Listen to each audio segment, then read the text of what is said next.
Takulandirani ku AMTV Malawi kuchimake kwa nkhani zenizeni. Ngati nkhani imeneyo kuno kulibe, dziwani kuti nkhani imeneyo ndi yabodza. Pano pakufukufuku ameneyo zikuonetseratu kuti ndalama zimenezi zayikidwa pa chiopsezo. Malingaliro athu ngati HRDC ikunena momveka bwino kuti kugula kwa hotelo kwaonetsa kulephera kwa adindo kugwiritsa ntchito bwino ndalamazi zimene Amalawi amasiya za pension yawo. Tikatsatira bwinobwino nkhani zikuonekeratu kuti pali chinyengo, kugwiritsa ntchito molakwika maudindo, kulekerera, komanso kusatsata malamulo ndi ndondomeko zoyenerera. Ndalama za pension ndizofunika kwambiri ndipo ziyenera kutetezedwa ndi kupatsidwa chisamaliro chapamwamba kwambiri. Kugwiritsa ntchito ndalama zimene zimolakwika kapena mwachinyengo ndizosavomerezeka. Nchifukwa chani nkhani imeneyi ili yovuta kwambiri? Nkhani imeneyi ndi yovuta kwambiri osati chifukwa cha kuchuluka kwa ndalama kokhayi, komanso chifukwa cha mmene ntchito yogulira hoteloyi inachitikiridwa. Pali mafunso akulu okhuza ngati malamulo anatsatidwa, 1, ngati kufufuza poyenera kunachitika, komanso ngati panalibe kuchita ziganizo zolinga zakuti apindulitse ena kapena azipindulitse okha. Tikatsatira nkhani bwinobwino zikuoneka ndithu kuti malamulo ndi njira zoyenera sizinatsatidwe. Zikuonetsanso kuti panali kugwiritsa ntchito molakwika ndalama za anthu. Kodi izi zikutanthauza chani ku dziko la Malawi?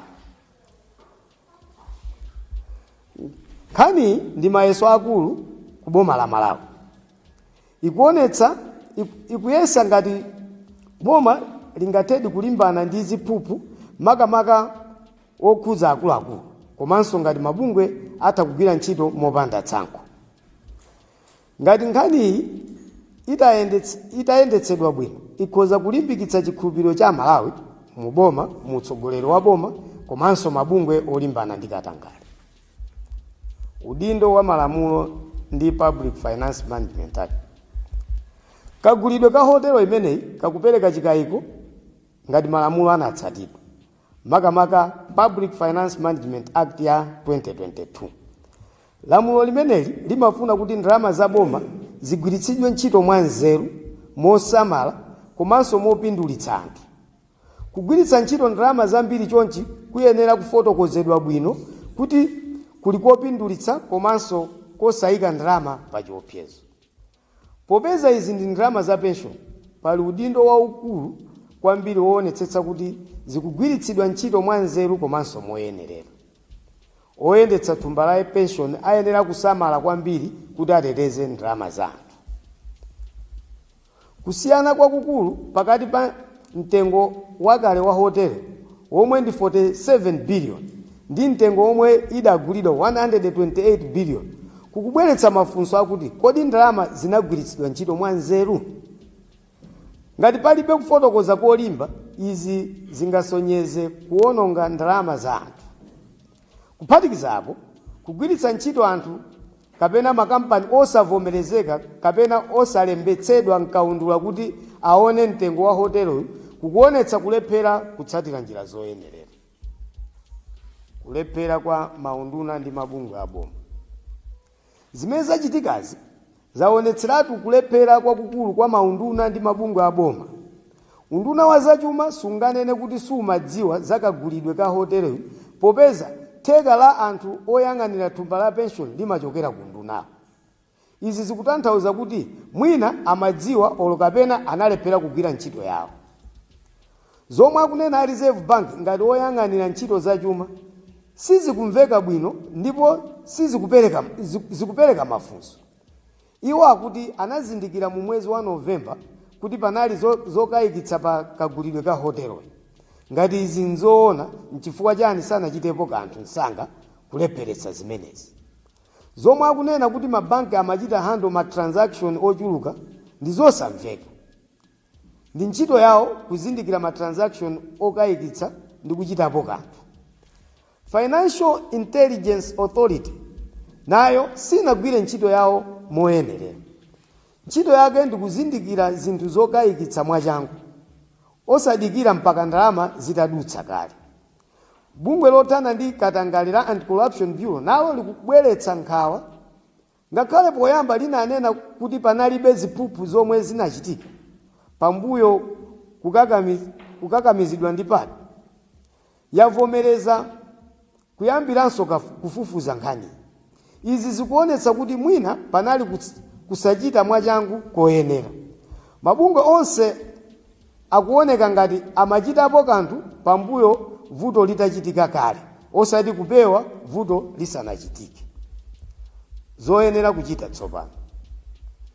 HRDC ikufuna kafukufuku wa pati apitirire kuchitidwa poyera komanso akhale ozama, ndipo pati ipitirire kukhala yoyima payokha.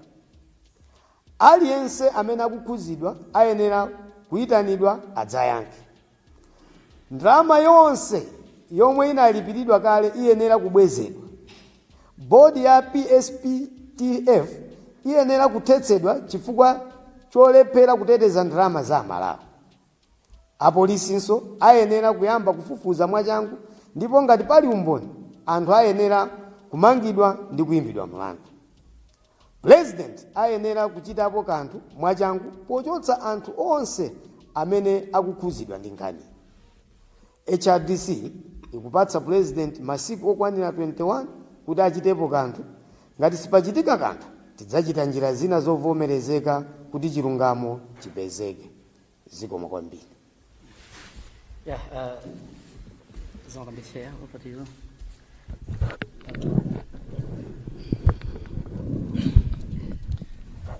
Zikomo kwambiri Chair. I think tisanachite comment pa nkhani imene ya hotel, tingonjezerapo so zina zimene HRDC ili nazo zodabwa. HRDC iliyodabwa kuti milandu ina ikulu imene ikukhudza anthu ena amene ali mboma kapena amene amaganiziridwa kuti amagwira limodzi ntchito ndi boma ikuthetsedwa. Tikudziwa mu malamulo ndi zoleredwa kutero kuti milandu ina itha kuthetsedwa, koma Amalawi sakudziwa kuti kodi milandu imeneyi ikuthetsedwa chifukwa chani.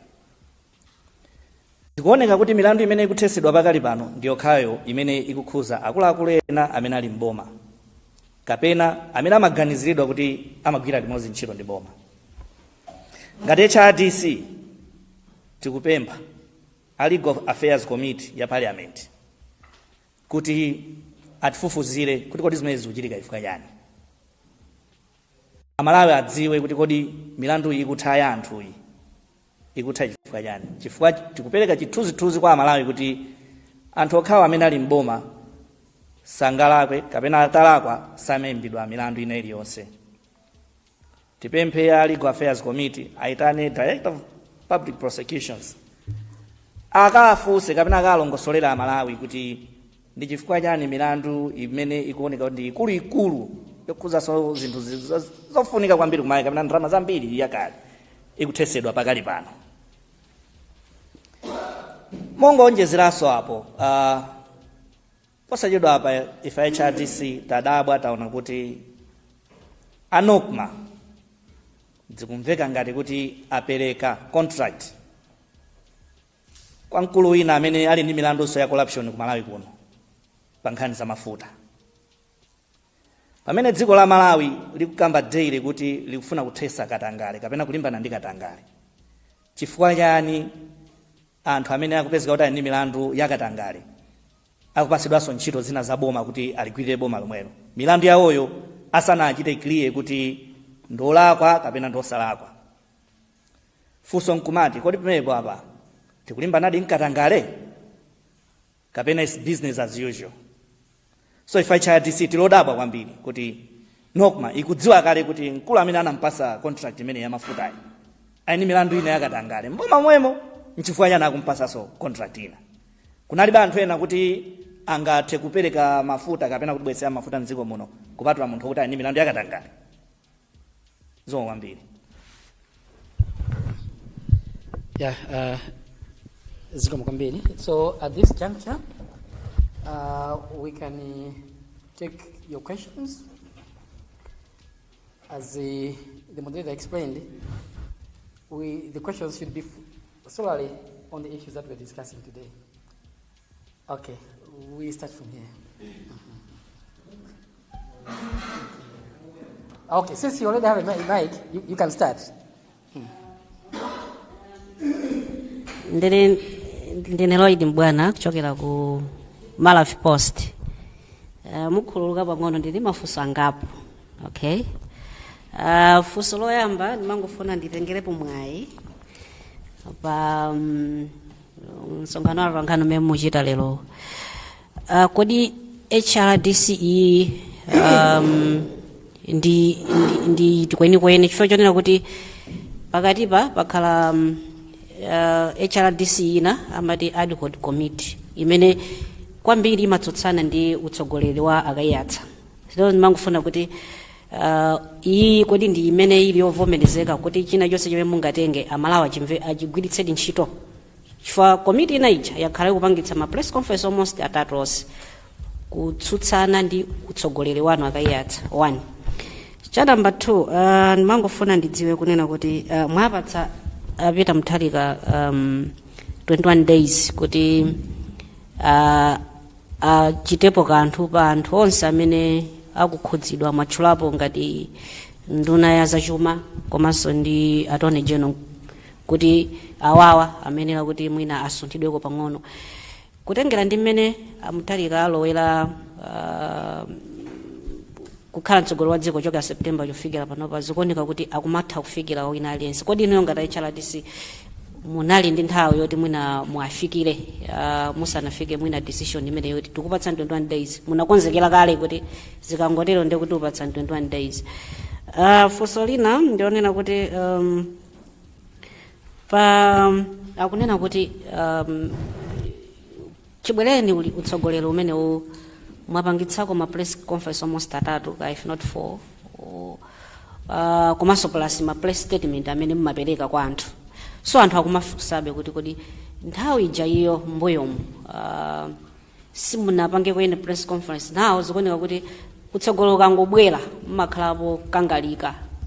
Ndena kumane kuti simakhala kuti mupitabe kutumidwa kuti mudzilimbanabe ndi utsogoleri. Funso langa lomaliza pepani ndanena kale kuti ndinawo ochuluka. Funso langa lomaliza ndionena kuti nkhani ya Maris inamba mwina 2023 mabwera kumboyo muno. Zimene tikuona lerozi ndi kumapeto kwenikweni kwa nkhani imene ambika kalikale. Bwanji simukuyankhulapo pa utsogoleri umene unatengapo gale kunthawi yoyambirira imene nkhani imayambika mukungokhala busy ndi panopa zikoma kwambiri. Chair, dzina langa ndi Taonga Sabola ndimagwira ntchito ku Times. Ndi mafunso angapo. Funso loyambirira mapereka 21 days kwa mtsogoleri wa dziko lino Professor Peter Mutharika apange act. Koma aliyense akudziwa kuti pakadali pano kunayikidwa komiti ya ku nyumba ya malamulo imene ikuunika bwino lomwe nkhani ndipo amalawi onse akumadzionera okha. Aliyense akumatha kuona pa television pa matelefoni awo mmene zikuyendera. Mukutanthauza kuti mwina zimene akupanga akomitiwo ndi zopanda ntchito koma atengerezanu a Mutharika. Chachiwiri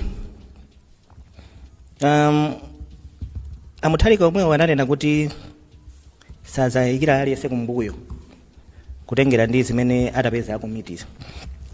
Inu mukuona kuti nzosakwanira kuti mpaka mwapatse a Mutharika 21 days.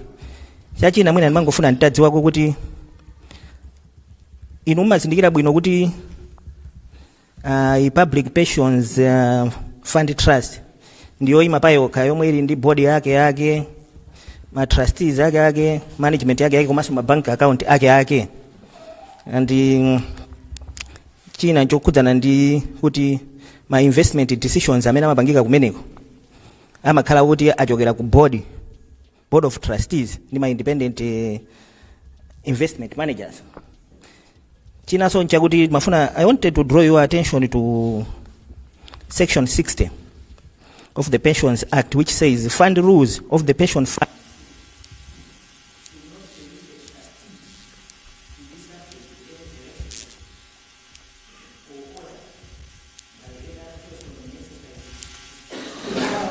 Ipo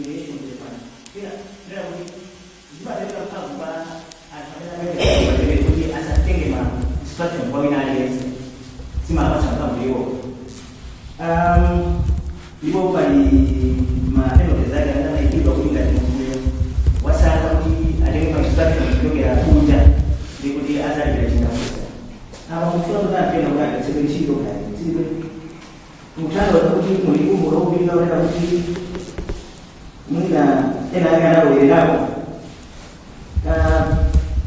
anapiga kukomenti alizo baki hapa na paso kuona imoro mtose amara kwa kuona au kana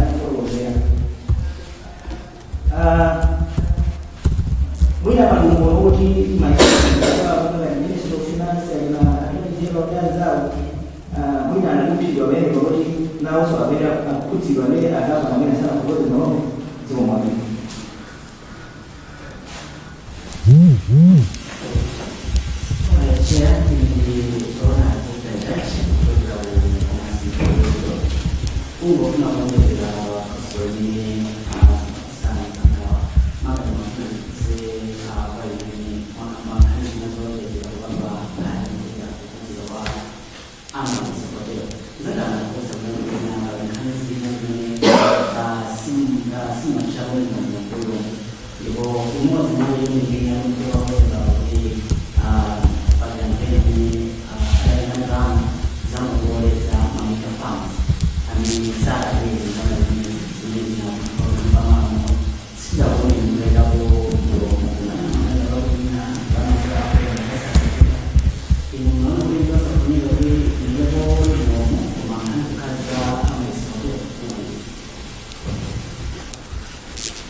Okay, I think we can stop there for this round of questions.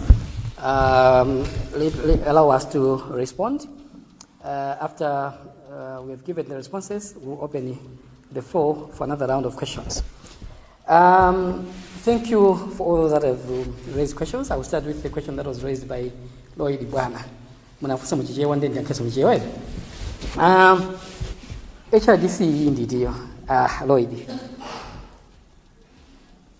Ngani itakatu kwikamba kwa Italy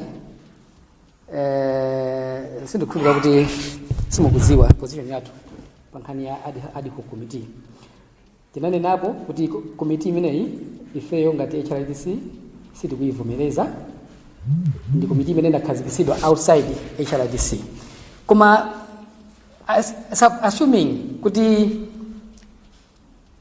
to answer your question now directly assuming kuti the committee yoziwika kwa ifeyo fuso ndona kuti HRDC inditiyo. So you see this is HRDC a coalition and this is just a committee. A committee cannot be an organization. It's just a committee. HRDC is an umbrella body. Ngati muli ma committee menemo they are part of this umbrella body.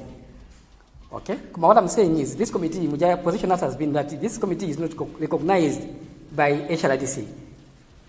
HRDC ndinoyo. Mukangana malamulo ya HRDC constitution muona kuti HRDC inapakidwa institutions atatu.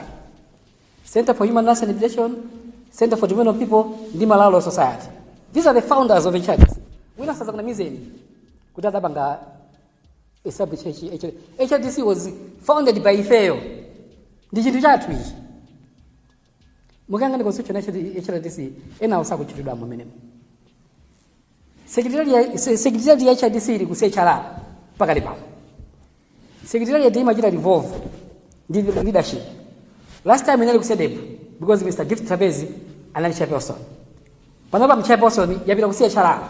That's where the secretary of HRDC is. Thank you for tapeleka 21 days kuti ajose anthu. Takhani nthawi kuti tikumane ndi a President Mutharika. A President Mutharika sinakumana nawo. Kwa moyo umene utapezeka, we are ready to meet the President. This issue or these issues are urgent issues. Si maissues yote tingatodiya kaya kuti ayi azati pasi nthawi tikomende President. Ayi. President amakhala busy ndi maziwa. You cannot call the President and meet him that day or tomorrow. It takes time. These are urgent issues and we need to address them as urgent issues. Since DPP came to power, during the previous regime, we didn't hold any press conference. Lloyd, the Carbon have a press conference in higher MCP. In Tajawe. Come on. You know what Kamubanga attended my press conferences?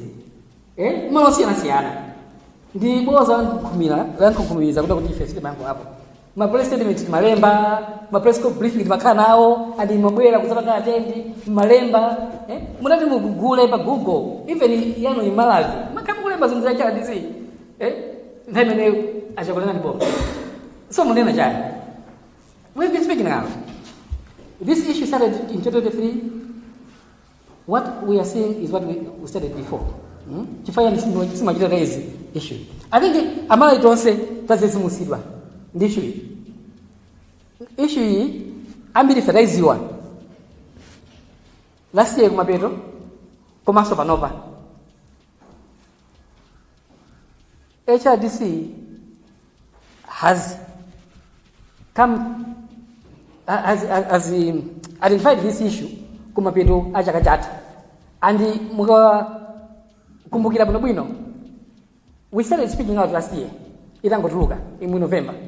I was interviewed by some of you here.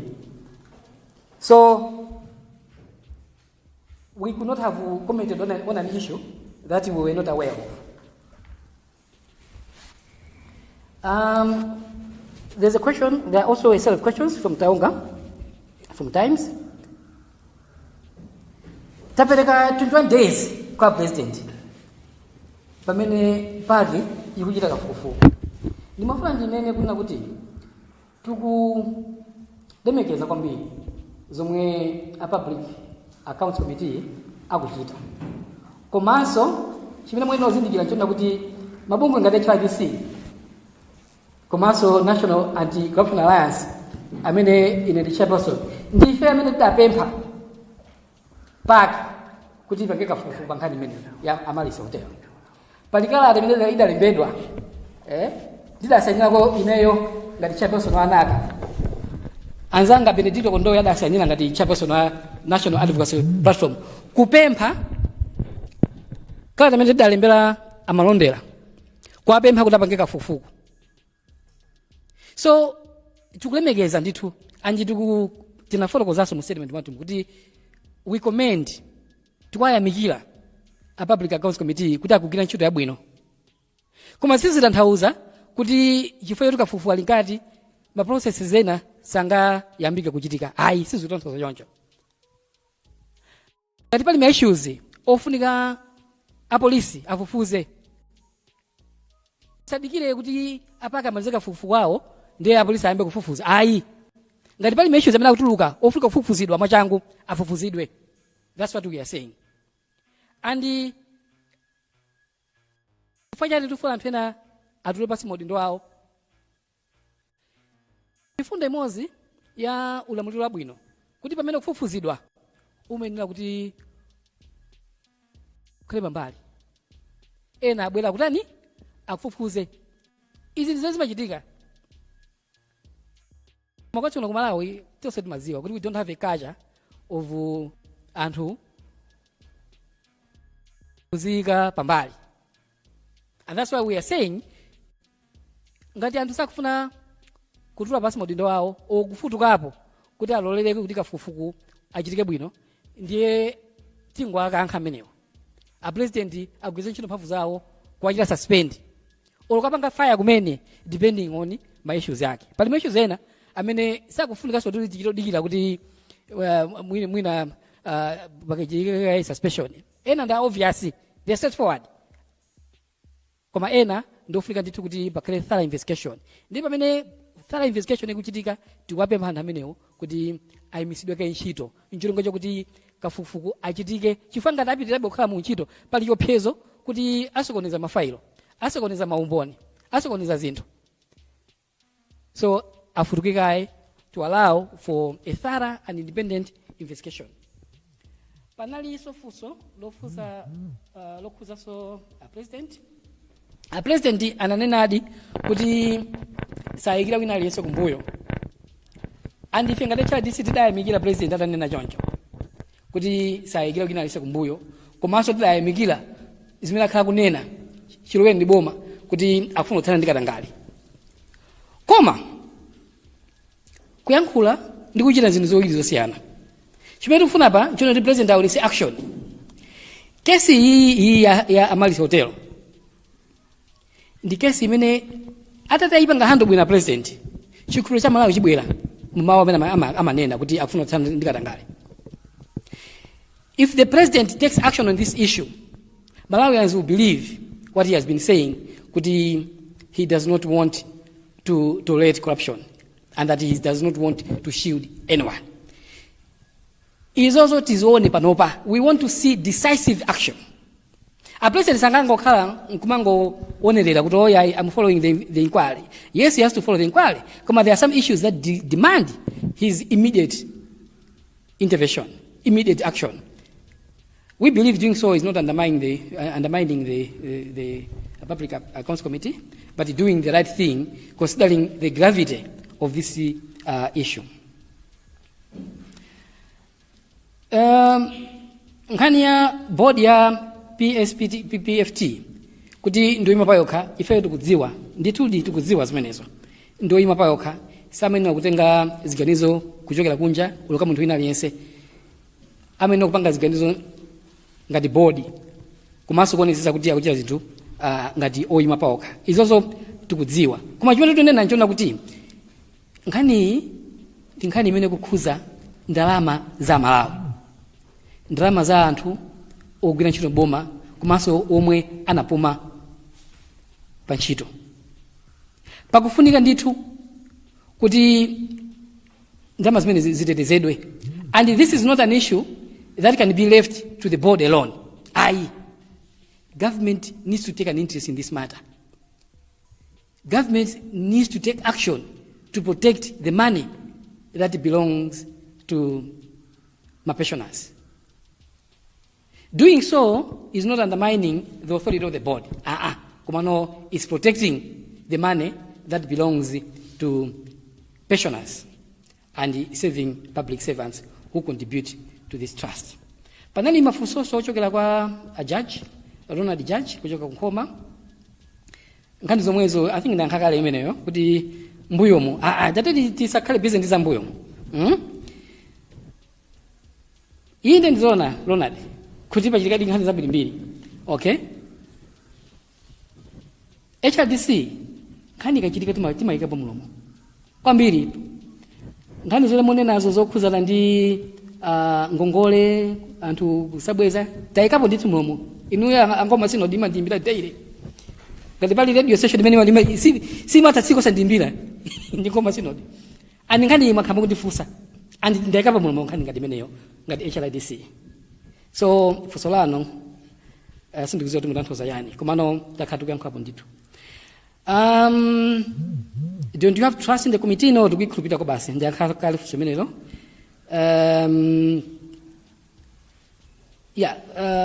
Kuti panaliso nkhani yokhuzana ndi okay nkhani kuthetsedwa kwa milandu. Chimene tikunena chonena kuti malamulo akupereka mphamvu kwa Director of Public Prosecutions kuti angathe kuthetsa milandu. Malamulo adakutero. Malamulo onse akunena kuti akunena chimene chikuyenera kuchitika akathetsa mlandu. Akunena kuti akayipange ripoti ku parliament. Izo tikuziwa. Koma poseni athu njonena kuti nkhanga kuti mchitidwe oyimisa milandu ukuchulukira kwambiri. Zimene zikubweretsa mafunso komanso nkhawa. Kuti pankhondo limbandika tangale. Kodi chidwi chathu chili patika dziko kapena ngati boma. Komanso tikuzifunsa kuti nchifukwa chani milandu yambiri imene ikumisidwayo ndi milandu yokhuza akuluakulu amuchipani cholamula. Ndi chifukwa chani sitikumamva milandu ina ya anthu tikakamba za corruption milandu imene ili ku court sio khawo yokhuza anthu andale ayi milandu yonse yambiri yokhuza anthu amwesi andale. Koma chifukwa chani milandu imene ikumisidwa ndi andale okhaokha.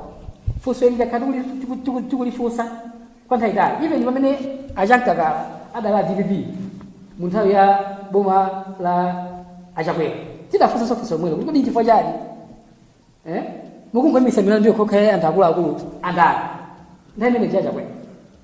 It's on record. Mungatopanga kuko muona ndithi njira yakufunsa zimenezo. We are asking again kuti chifukwa chani even now amene milandu yayo ikupezeka kuti ikumisidwa ndi anthu okhawo andale akuluakulu.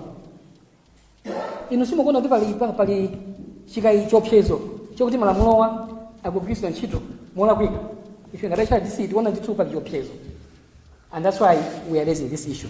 Let me give the kwazi zanga kuti mwina nawonso ayankhe kapena kuti maganizo awo pamafunso amene manifunsa.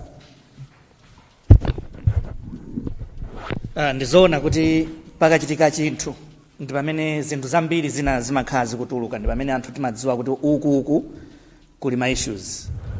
Tithokoze kwambiri imene anenera chair Paki igwira ntchito yotamandika kwambiri. Sakugona kugwira ntchito mpaka na usiku. Tikumvesedwa kuti akuopsezedwanso. Pagwira nawo ntchito yawoyo akuopsezedwanso. Zimene zili zovomerezeka yayi. Tikumvesedwanso, it's an alleged thing. Kuti ena akufunanso atapasa kena kake kuti mwina nkhani zisapitirire kapena asakatifunse mafunso. Tikumvesedwa choncho. Tipemphe apaki kuti asaope agwire ntchito yawo momasuka ndithu. Amalawi akuonera daily. Pano paso ngati kuli chinthu chimene amalambira kuchita follow ndi nkhani imene ikuchitika pakali pano ya Malaris. Imene apaki daily akukhala pa TV, Amalawi kumvera pa radio ndi ma TV kuonera. Asaope yayi agwire ntchito yawo momasuka. Zikuchita kuonekeratu kuti apo panalakwikapo ndi inquiry imene ikuyendera. Ukazatuluka report yosemphana ndi zimene Amalawi akuona lero, I think izakhaso decision ya Amalawi kuyikana report imene kuti yayi koma zija timaonera zija ndi report izatuluka ndi zosiyana. It will be up to Malawians to reject report imene adzakhale yosiyana ndi zimene zikutuluka pakali pano. Ndinayi ndi chidwi nzanga wina apo anafunsafunso limene limakhuza kuti bwanji nkhani ya Malawi mukuyikamba pano pamene simunakambe mbuyo muzikuoneka kuti izi zinayambika pakale. I don't think pension fund inagula hotel imene imbuyo. Hotel imene ikuoneka kuti yagulidwa masiku ano. Pamene ali swaziziwa. And we know and we understand that government italowa inayimisapo kwambiri ma business ena amene imaona kuti awasakuyenda bwino. Chifukwa chani isina imisidwe? Pamene ma business ena onsewa anayimisidwa, chifukwa chani ya hotel iyi sina imisidwe? What's the interest? Those are the questions that we should be looking at. Kuti ndi chifukwa chani tukamba lero za Malaris pamene mbuyo mongati zinakanika. Ma business ena onse italowa DPP government anayimisidwa kuti aunikireso kuti apa tukupadabwa apo sizinaende bwino. Iyi inapitirira chifukwa chani? Pachulidwapo kuti zambiri zamene even trust imachokera ku ena akuchokera ku Minister of Finance. Mufuna ndoza kuti a ministers mezi sapo ziziwa. Chifukwa chani analolera kuti zipitirire. Ndi chifukwa chake akunena kuti tikamakhala kuti tikumfufuza munthu timapempha kuti akhale kaye pa mphepete afufuze bwino. So ifeyo akoiz anthu amene akuoneka kuti nkhani ikukhuzidwa kwambiri atayima kaye kuti nkhani iyende bwino, afufuzidwe bwino. Anthu ngati kuliko kafunsa anthu mafunso ku office kwawo, asakafunsa abwana ali pomwepo, akafunsa abwana ali ku nyumba kaye, kuti tikadziwe chenicheni kuti nkhani imene inayenda bwanji. Zikachitika kumachulukadi zoliralira, kukumveseredwanso it's an right thing. Ndikubwereza mawu amenewo kuti ndalama zimenezizi ngakhale pano patukambano zogulano hotel, koma tinakapempha kutapitako ka forensic audit ndithu movement ya ndalama mbuyo mwe makhala bwanji, chifukwa tisaiwale ndalama izizi anthu azivutikira zaka ndi zaka kugwira ntchito contributing to the fund. Zikumvesedwa kuti anthu ena ndalama zija zikafika amazibwerekesa mu mabanki ndikumatenga kawo chongola zanja kapamwambako kumagawana. Tipemphe it's an right thing tibweresa, koma tipemphe kutapita forensic audit tidziwe fund iyi I think it has been abused a lot kupatula kugula hotel zo wambiri. Okay, so we can take another round of questions. Yes. Okay, so Machabo main apa bali kena agak person. Machabo atau jenon masuk ke dunia ya Zalima. Di Amerika ada sebelumnya masuk mina ada juga kayak doa mina sepupu zeni macam kali wa specifically mudah sebetulnya boleh kudingin amal dan zero mungkin. Once jadi hanya Minister of Finance, betul di RDM Governor, anak kan di Ministry, sekali kok di bahkan itu di Mapenis, Amaris Hotel. Mungkin kan ini boleh kemudian, yang mana terus aku berupaya. Thank you, Naso. Kan ini dia urusan hotel ada mas, 6 months aku mana juga meeting, so 5 bulan ini sepakai guna jadi paling tu namanya aku sebagai anak pakai informasi aku di ada terima position dari vocations fund, ini udah di HRDC, posisi kebetulan bahwa dia still ini pelajaran mungkin seperti aku nak cari instead of mina ena binari occupation fund mene anga masiku bili bwanji zifunga zimenezi zikwa mkutanga wewe sote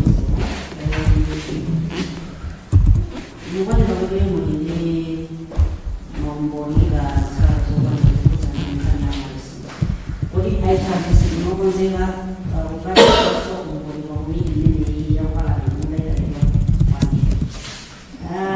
Kalau semuanya di dalam mereka berbagai dia mengaku nafsu kaya itu mungkin ada berbagai bahan misalnya dan dari presiden dia wajah orang menunggu segala ke mana ini jika bukan jangan mungkin yang bukan misalnya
Okay, I think kuyanka mafusa meneo.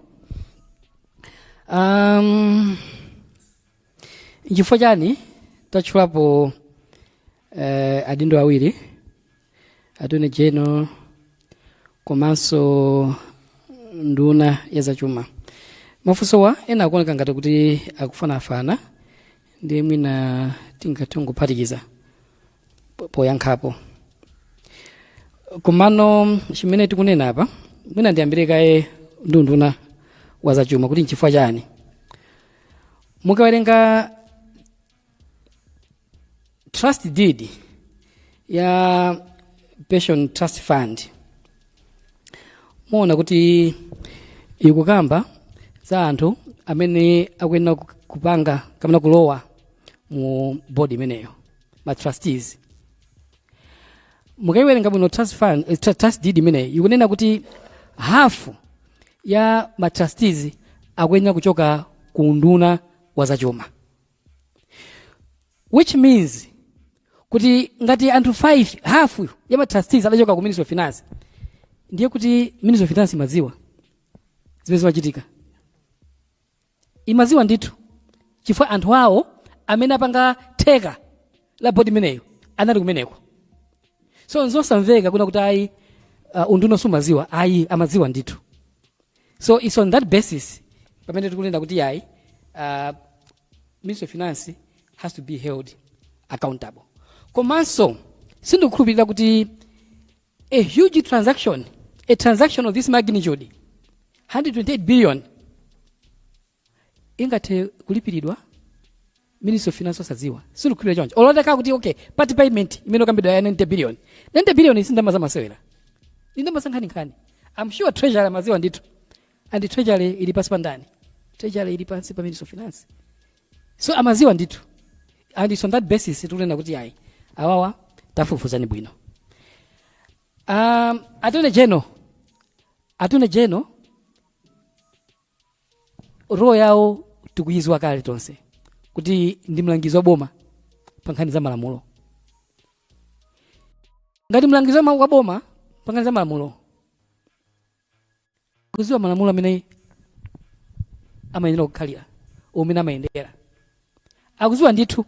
So Attorney General anali ndi mphamvu zopereka advice yonena kuti iyi isatani isadutse iphwanya malamulo, iphwanya Public Finance Management Act ya 2022 ija imene imanena kuti ndalama za boma ziyenera kugwiritsidwa ntchito in a manner that protects public interest. We are sure kuti ma risks onsaja achulaja Attorney General anaona ngati ali Attorney General serious adaona kuti transaction ili ndi ma risk ambirimbiri. Komano chifukwa chani sadapereke direction yoyenerera kuti isapitirire. That's why we are saying kuti Attorney General nayeso afufuzidwe ndi kutheka maziwa. Afufuzidwe kuti ndi chani chona maziwa. And chifukwa chani sadapereka advice yoyenerera kuti transaction imeneyi isadutse. Pali funso lina lachoka kwa Lloyd kuti muoneka ngati muli ndi umboni na HRDC kudata kuita nani mungatopita inde tikatokupita and we are ready. Remember kuti ndi fail tidapempha a Public Accounts Committee kuti apange kafufu kameneyo, which means we are ready. We are an interested party ngati nzika komanso we are ready to make a submission. We are hearing kuti as civil society atitanitsa. That communication has not come to us yet. Koma ngatitanitsa mukatona tikupita mene kuchi. We already have a submission.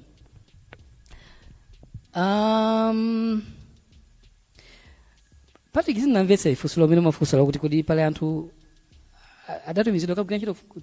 Can you repeat? I didn't capture that. Okamene mnamva mnabwino fusulo lake.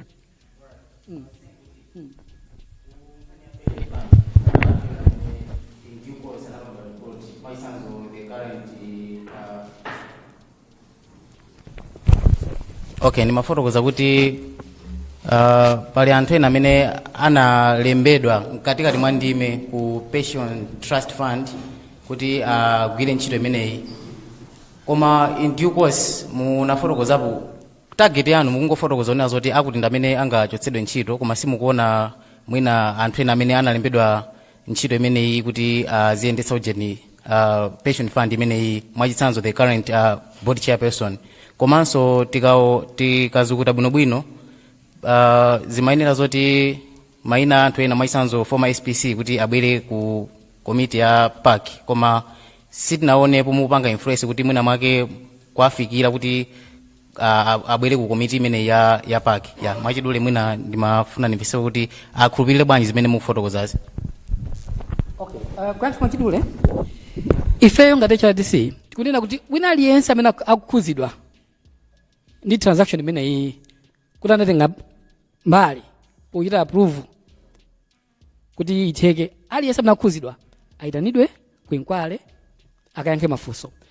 Tikonjezeraponso kunena kuti aliyense amene akukhuzidwa afufuzidwe even criminal. Ngati pali umboni umene kuonesa kuna kuti panachitika za chinyengo zakatangale osatengera kuti adapangidwa ndi ndani, aliyense amene akukhuzidwa moteromo afufuzidwe ndithu in a criminal way, amangidwe azingidwe mlandu.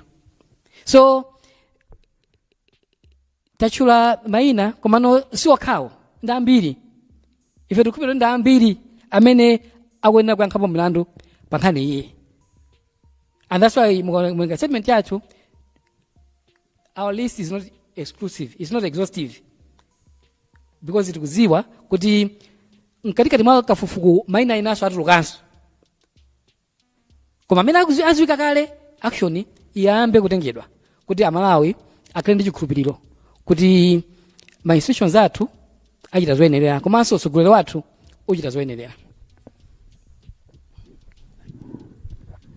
Mongonjezerapo mukanena kuti Minister of Finances kuoneka ngati kuti pena pake zinakambidwa kuti sizikuakhuza, I don't think tukamba chilungamo chifukwa tikachita check trust deed muli clause imene ikuyankhulapo kuti clause imene ndi clause 15.14 imene ikamba kuti nthawi ina iliyonse chaka china chilichonse body ya fund imeneyi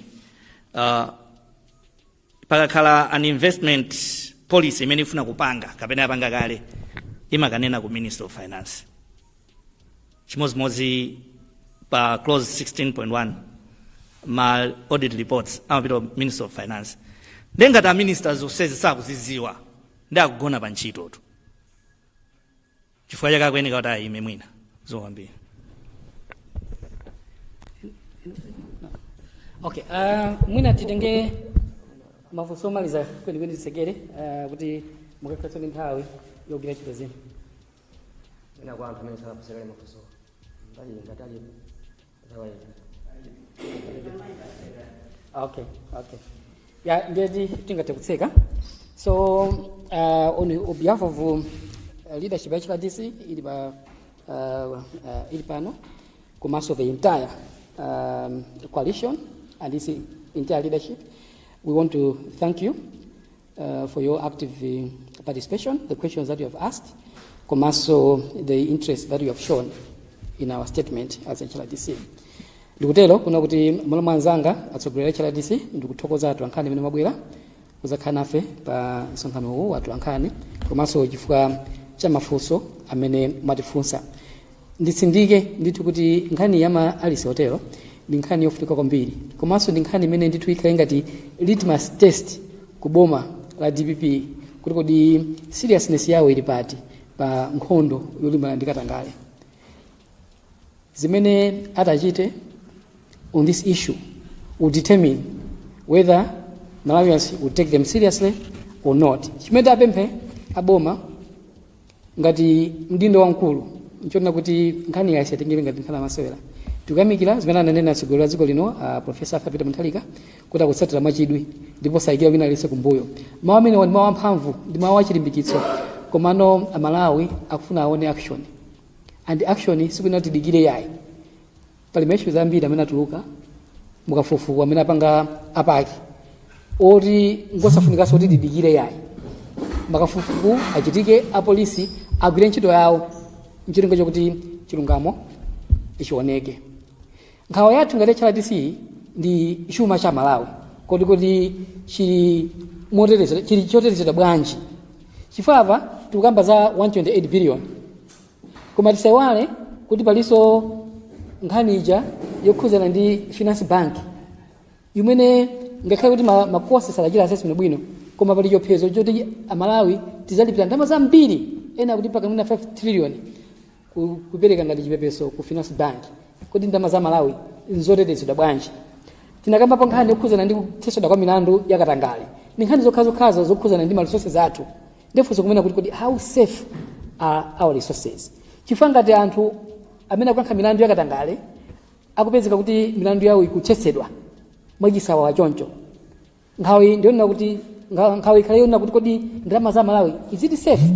Kodi sizipereka mphamvu kwa amene ali mboma amene akusunga chuma cha Malawi kuona kuti angathe kuziba ndalama zimenezi akazamanga mlandu wawo uzathetsedwa?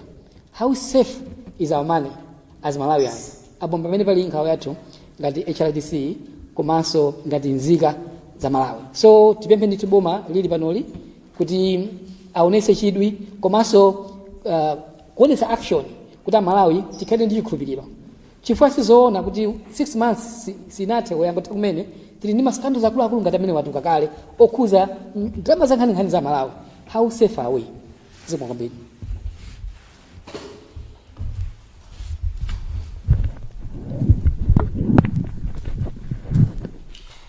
Chabwino anthu onse amene mumaonera ndithu msonkhano amene watu nkhani tikuthokozeni chifukwa chakuti munali pamenepo tamvatu ndithu mfundo zosiyanasiyana zomwe zachokera ku bungwe la HRDC kukambapo ndithu nkhani zomwe zikukhudza dziko lino. Ndiye ine ndine Winston Kaimira, ndine ndanzanga osiyanasiyana amene timathandizana kukupatsirani msonkhano umenewu watu nkhani pano pa Zodiac. Tikubwezeretsereni ku nyumba ya nkhani.